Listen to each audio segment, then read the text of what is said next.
Support comes from Mosby Building Arts, helping transform crowded, dated, or inefficient kitchens into more functional spaces for daily life. Details at callmosby.com. This is St. Louis on the Air from St. Louis Public Radio. I'm Elaine Cha. A proposed law that would automatically expunge certain drug offenses was approved by the legislature last week. It's called the Clean Slate Act, and the bill in which it's included is now sitting on Missouri Governor Mike Kehoe's desk awaiting signature.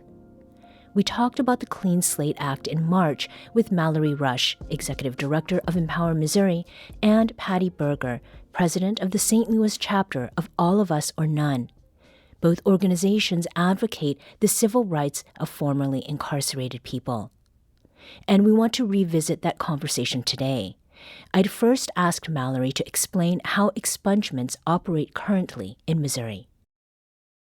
The biggest problem is that it's not working as it was intended to work. And the reason that we know that is that less than 1% of people who are eligible for these expungements are actually receiving them on an annual basis. And that's because the process is very complicated and it's very expensive. So what we have heard over the years is that it's basically impossible to achieve without hiring a lawyer.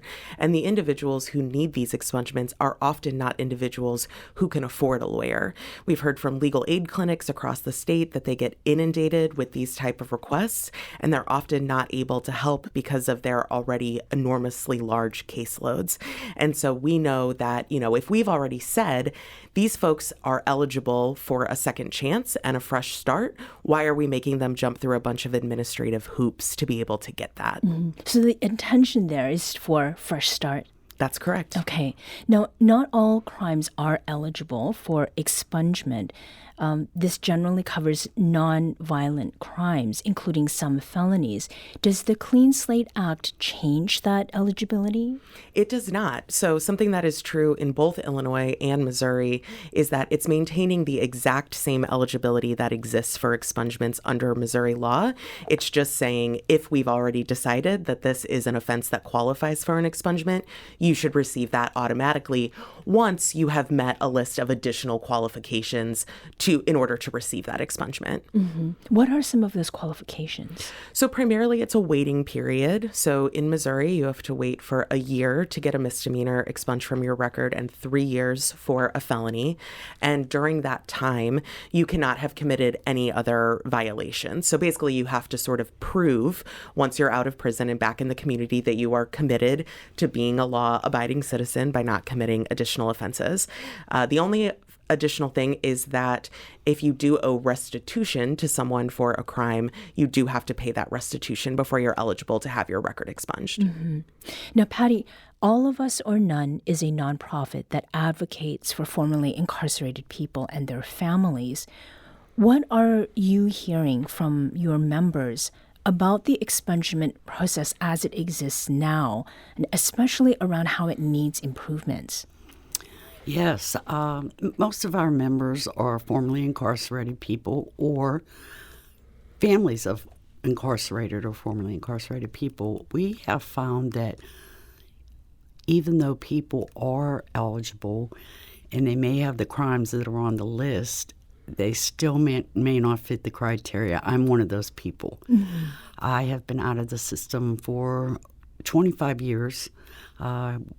Don't have parole, no probation, haven't been rearrested or anything, but the number of felonies that I have and I've been convicted or pled guilty to is 18. Mm-hmm. So I'm not eligible for that. Also, it seems that people who don't even know that they can get an expungement, and like Mallory just said, they're not aware of how the laws work, and when they do try, they get overwhelmed and stop before they even start. Mm-hmm. So a lot of the women and men that are incarcerated right now, expungement would definitely be a deterrent for getting in trouble in prison, knowing that while you're there, you're doing your time. When you get out after so long, you can have your record cleared.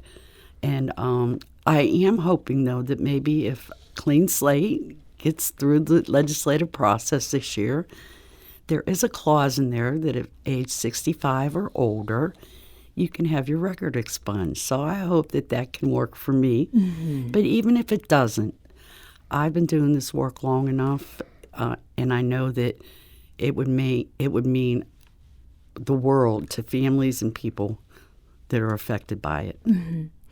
Mallory, I want you to clarify one thing. We've referenced the Clean Slate Act as being automatic, but that doesn't mean instant, right? So if we're being technical about our language, we're actually talking about an automated system. So what does that mean, in real life terms? Yeah, so it's implementing technology. We are living in an age where technology can do incredible things, right? And so this is not, Missouri and Illinois are not the first places to pursue Clean Slate. It has been passed in 12 other states and the District of Columbia. And so we know there are several states, including Michigan and Pennsylvania, that have already fully implemented the algorithm that's used to comb their criminal history database and identify cases that are eligible for record sealing. So that's what we're want to put in place here in Missouri. It would be a quarterly process where once a quarter, an algorithm combs the database, finds the cases that have become newly eligible in the last 90 days, and then begins to route those cases through a process for expungement. So really, it just means this is a process that does not need human intervention. There is no one in the court staff or law enforcement that's having to manually review these cases, and there's no action that's required on the part of the person who holds the record that's being expunged. Mm-hmm. Patty, how would this change, taking the human role out of the process? How would the automated process make things easier on your members? It would make it a lot easier. They wouldn't have to worry about when they hit the 3-year mark or the year mark, it's just going to fall off. And it's sealed, it's there for law enforcement purposes. But as far as renting or finding a job, it makes a difference. I work for the city of St. Louis. They do hire formerly incarcerated people. My job is deputy public administrator for the city of St. Louis. My boss is the public administrator, and he oversees people who need guardians, people who are mentally ill or physically not able to take care of themselves, don't have family or anyone that can do it, and our office gets appointed to oversee their care. And so this would open doors for so many people to have employment. I got lucky. The day that I did my interview in December of 2016, the public administrator at that time interviewed me, and I told him about my criminal record. I had just graduated from college with my degree in social work, and he said, I don't know if I can hire you. I have to check. He did, and he hired me, and it's been almost 10 years, I had to network with a lot of people to get the job and be accepted into the role because I had worked really hard to get to that point. Everybody doesn't have the opportunity that I was given.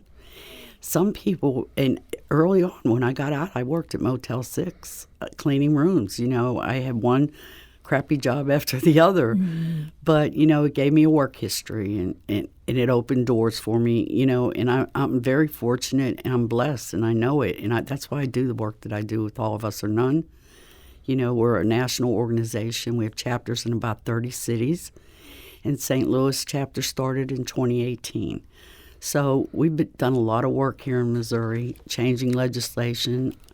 And I just think that it's given our membership value, that their voices matter.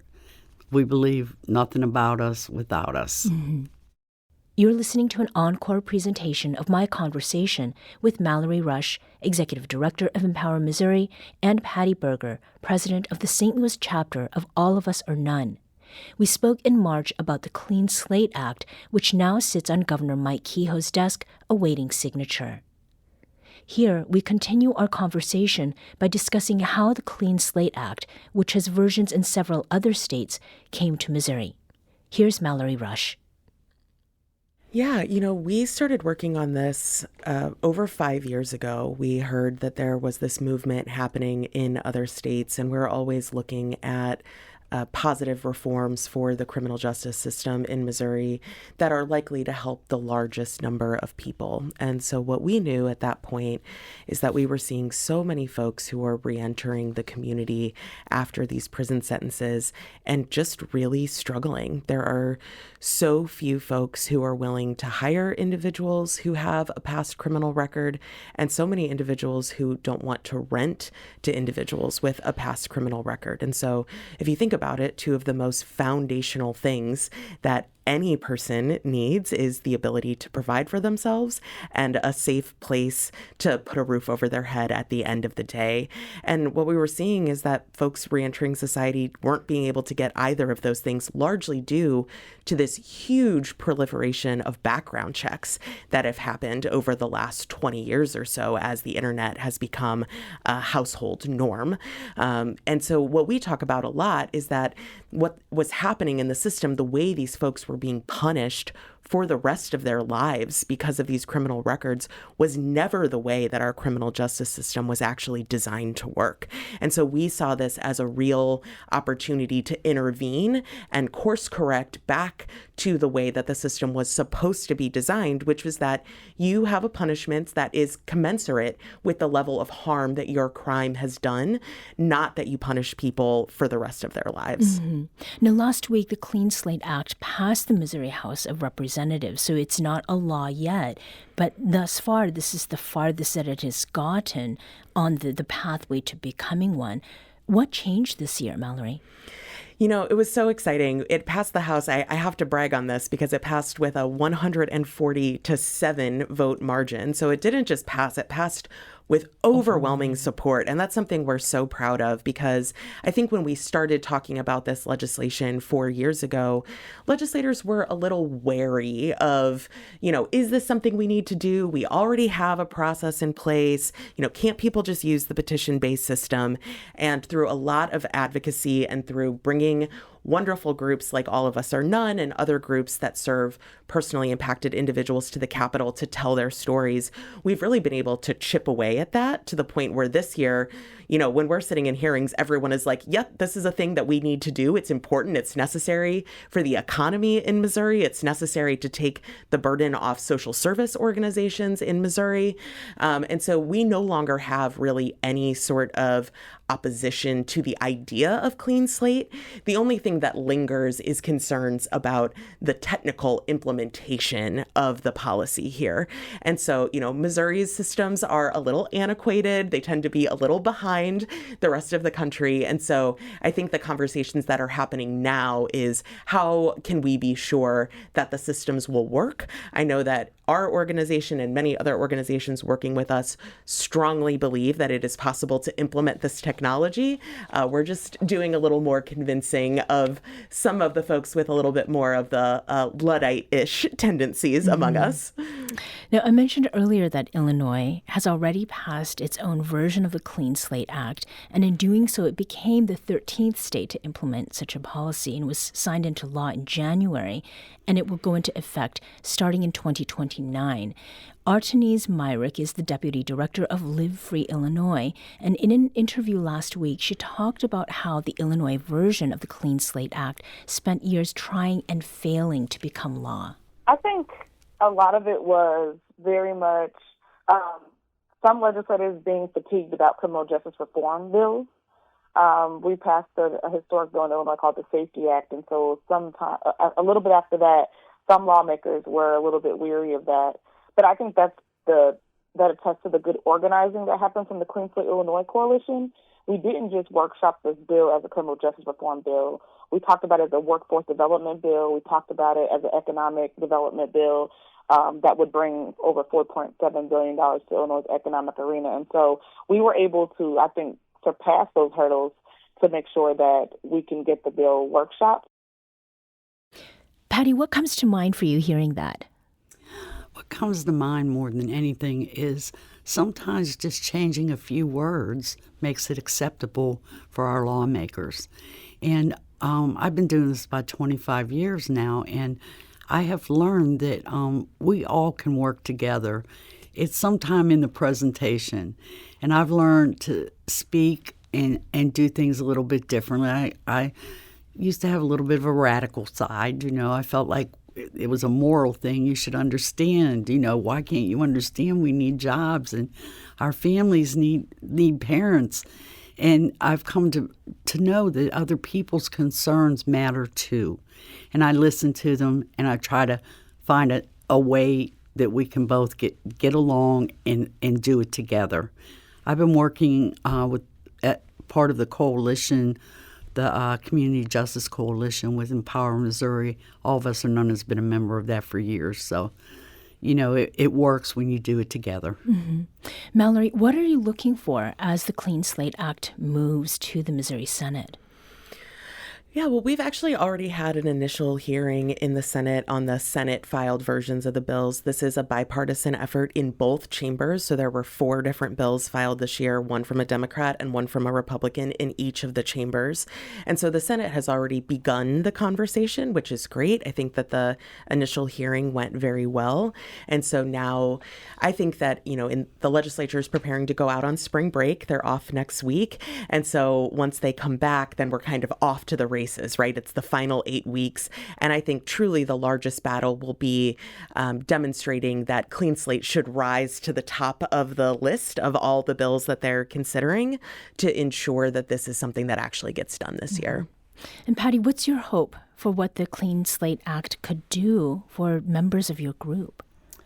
Clean Slate can open doors for our membership. It can open doors for people who aren't part of our membership.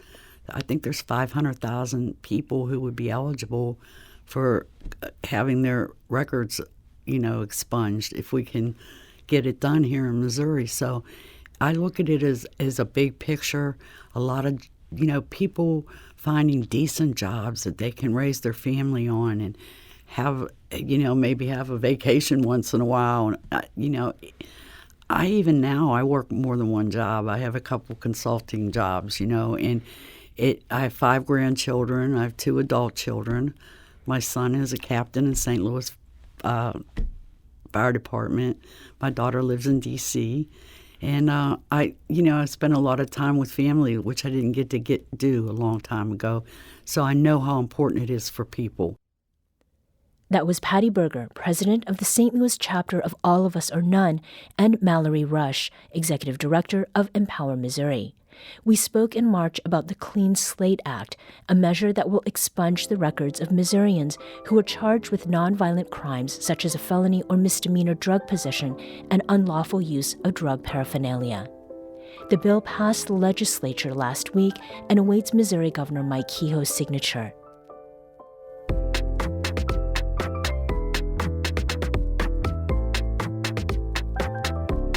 This episode was produced by Danny Wissentowski. Audio editing by Maya Norfleet. Our executive producer is Alex Hoyer. St. Louis on the Air is a production of St. Louis Public Radio. Understanding starts here. Do you find yourself regularly listening to episodes of St. Louis on the Air? Suggest us to a friend you think might enjoy our conversations, and leave us a review and rating on Apple Podcasts on the App Store. It's the simplest way to help people discover our show. Thank you. St. Louis Public Radio is a member-supported service of the University of Missouri St. Louis.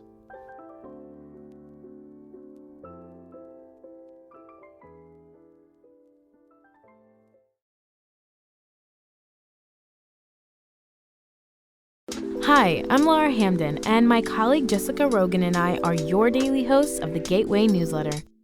We meet with the editors in the STLPR newsroom every weekday to bring you the top local stories of the day in a quick and easy 6-minute read by 6 a.m. In an age of overwhelm, it's a refreshing, thoughtful take on the news day, if we do say so ourselves. Fine-tune your daily news habit with the Gateway newsletter. Subscribe at stlpr.org/gateway.